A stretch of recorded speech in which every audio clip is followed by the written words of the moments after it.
Assalamualaikum warahmatullahi wabarakatuh. My name is Maftuhatul Khoiriyah Mellinia. Here I will explain about spoken discourse. The first, do you know what is spoken discourse? Okay, please listen my explanation.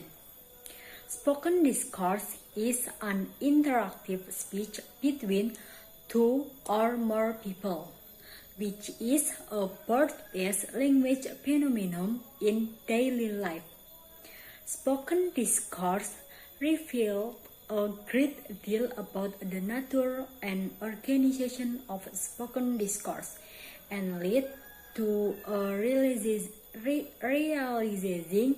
the written text read aloud could not provide a suitable basis for developing the ability needed to process real-time, authentic discourse. Current view of listening hinge emphasizes the role of the listeners, who is seen an active participant in listening, monitor and evaluate his or her listening. Therefore, listening to the many benefits for students in receiving input from the data provided in learning. Listening as comprehension is the traditional way of thinking about the nature of listening. Indeed, in most methodology, manual listening and listening comprehension are synonymous. This view of listening is based on the assumption that the main function of listening in second language learning is to facilitate understanding of spoken discourse, and then is characteristic of spoken discourse. In order to understand the nature of listening process, we need to consider some of the characteristics of spoken discourse and the special problems is it a process for listeners. Spoken discourse has very different characteristics from written discourse, and this difference can add a number of dimensions to our understanding of how we process speech. Spoken discourse is usually instantaneous.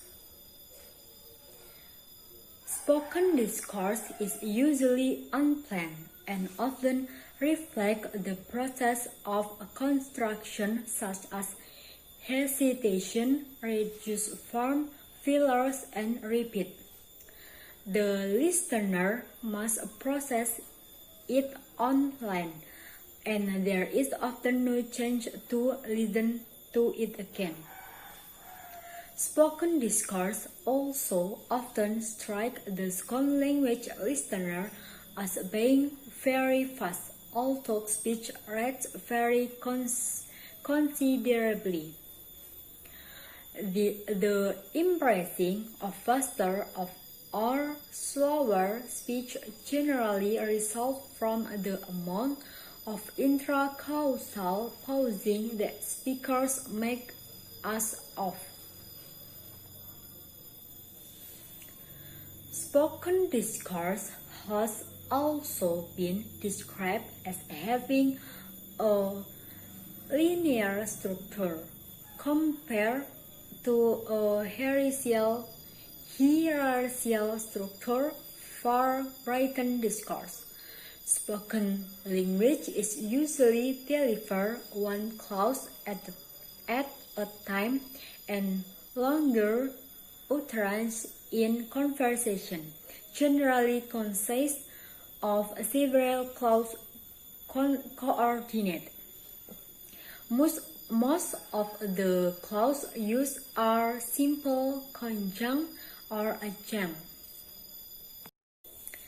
And then, why we understanding spoken discourse? Two different kinds of processing are involved in understanding spoken discourse.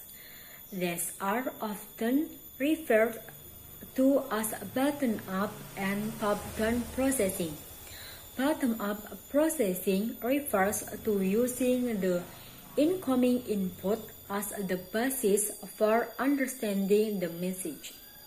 Comprehension becomes the data that has been received, which is analyzed at successive level or organization, word, clause, sentence, text until meaning is arrived at.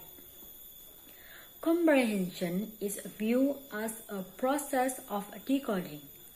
The listener's lexical and grammatical competence in a language provide the basis for bottom-up processing. Next, teaching bottom-up processing. Learners need a large vocabulary and a good working knowledge of sentence structure to able to process text bottom-up.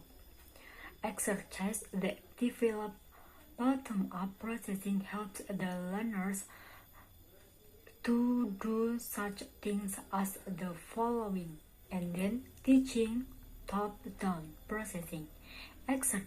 Exercise that require top-down processing develop the learner's ability to do the following as keywords to construct the schema of a discourse, infer the setting for a text, infer the role of the participant and their goal, infer cause of or effect, infer unstated details of a situation, anticipate questions related to the topic or situation, and then combining bottom-up and top-up listening in a listening lesson. In real-world listening, both bottom-up and top-down processing generally occur together.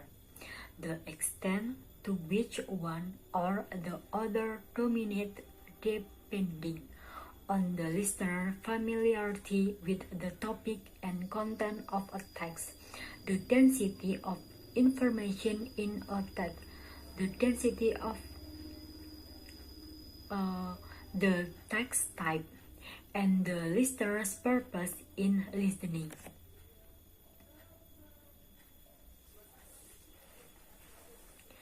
Okay, that's all for me. Wassalamualaikum warahmatullahi wabarakatuh.